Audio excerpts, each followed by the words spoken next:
tout le monde, on se retrouve aujourd'hui pour parler de la deuxième partie des carences vitaminiques.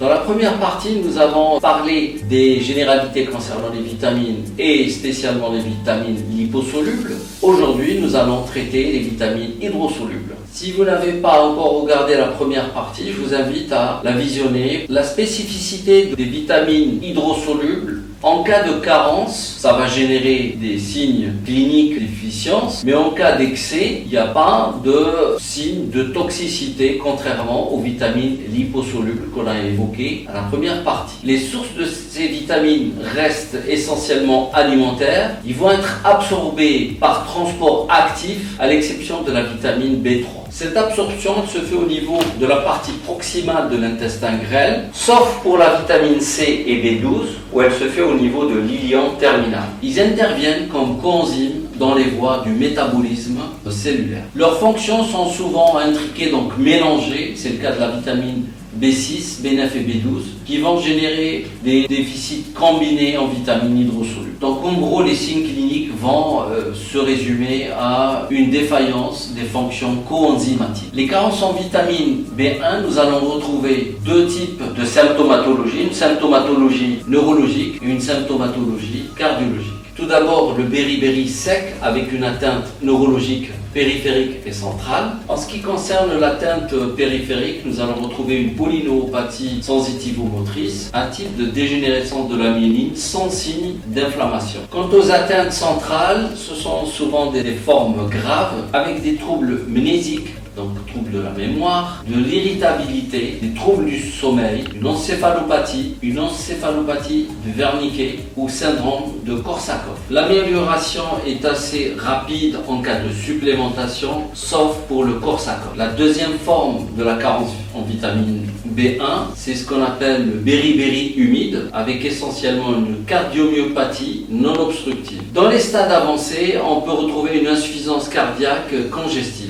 Le test thérapeutique permet d'améliorer la situation après supplémentation de la vitamine B1. La carence en vitamine B3, les signes cliniques de début, ça va être une asthénie, une fatigue, une anorexie, une irritabilité ou des troubles digestifs mineurs. La triade classique va retrouver une diarrhée, une dermatite, essentiellement les parties exposées au soleil, et une démence qui définit la pelaque. Dans les carences profondes, on va retrouver des signes neuropsychiques, une insomnie évoluant vers une encéphalopathie avec un syndrome démentiel. Le pronostic reste fatal par atteinte neurologique centrale, malnutrition ou surinfection. Nous abordons les carences en vitamine B12, mais avant d'aborder cette carence, il est essentiel de rappeler certaines notions de physiologie générale. La vitamine B12 doit être séparée de ses protéines porteuses au niveau gastrique par l'acidité gastrique et les sucs pancréatiques. Les perturbations de la B12 peuvent être liées essentiellement à une insuffisance bilio-pancréatique, à une pilulation microbienne, une infection par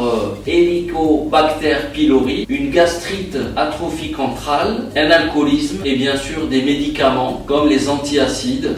On va retrouver l'Ogastoro, on va retrouver le Moprane, l'Inexium, pour citer les noms des molécules commerciales. Les biguanides aussi vont perturber cette absorption de la B12. Les carences en vitamine B12 sont souvent associées aux carences en vitamine B9, encore appelées folates. Les signes cliniques sont plus ou moins similaires et potentiellement graves. Les atteintes neuropsychiques et hématologiques sont classiques dans ces conditions. De l'anémie macrocytaire à la pancytopénie grave, en passant par les myélodysplasies, voire une leucose aiguë. Parfois, les signes neurologiques sont au premier plan, comme les scléroses combinées de la moelle et les troubles des fonctions supérieures. Rappelons que la supplémentation en vitamine B12 en cas de carence sévère n'est pas toujours efficace. Les carences en vitamine B6, B9, B12 ne sont pas rares non plus. Les carences en vitamine B2 sont peu spécifiques. On va retrouver essentiellement des signes cutanéo-muqueux, une cécité nocturne ou une cataracte. Dans les stades tardifs, on va retrouver une migraine, une anémie, une neuropathie périphérique, dysplasie et des lésions précancéreuses pharyngo-œsophagiennes. Les carences en vitamine B5 sont très peu spécifiques. On va retrouver une asthénie, une faiblesse musculaire, des fragilités cutanées, une alopécie, des troubles digestifs et troubles neurologiques moteurs. Quant à la carence en vitamine B8, on va retrouver en première intention des signes dermatologiques, cutanés, sécheresse de la peau, une dermite séborrhéique, un rash péri-orofacial, des cheveux cassants, une alopécie et une prédisposition aux infections mycosiques. En l'absence d'une supplémentation, on va retrouver des signes neurologiques, des paresthésies, donc des fourmillements, des myalgies, des douleurs musculaires, une somnolence, des troubles du comportement ou un syndrome dépressif. En cas de déficit profond, nous allons retrouver des signes digestifs. À ce jour, aucun décès par carence en vitamine B8 n'a été enregistré. Donc une carence en vitamine C, encore appelée scorbut, va se manifester par des douleurs articulaires, des arthralgies, essentiellement les grosses jointures, ou des myalgies, donc des douleurs musculaires, dans un contexte d'amaigrissement et d'asthénie de fatigue. Les hémorragies vont être à l'origine des paralysies par atteinte des gaines nerveuses. On va retrouver un syndrome d'éloge par atteinte musculaire, hémarthrose ou ostéolyse, donc du sang dans les articulations ou une lyse osseuse, et des hémorragies viscérales. Nous retrouvons aussi par ailleurs une gingivite hémorragique et hypertrophique, en d'autres termes une atteinte dentaire très importante. Nous avons aussi des atteintes cutanées ou muqueuses et puis des anémies qui vont être dues au saignement hémorragique. L'évolution peut être fatale en cas d'absence de supplémentation par atteinte cardiaque, aggravation hémorragique ou infection sévère. Dans le cas d'une dénutrition, on va retrouver une carence vitaminique multiple, donc finalement un tableau clinique non spécifique avec une grande variabilité symptomatologique, c'est-à-dire qu'on va retrouver des signes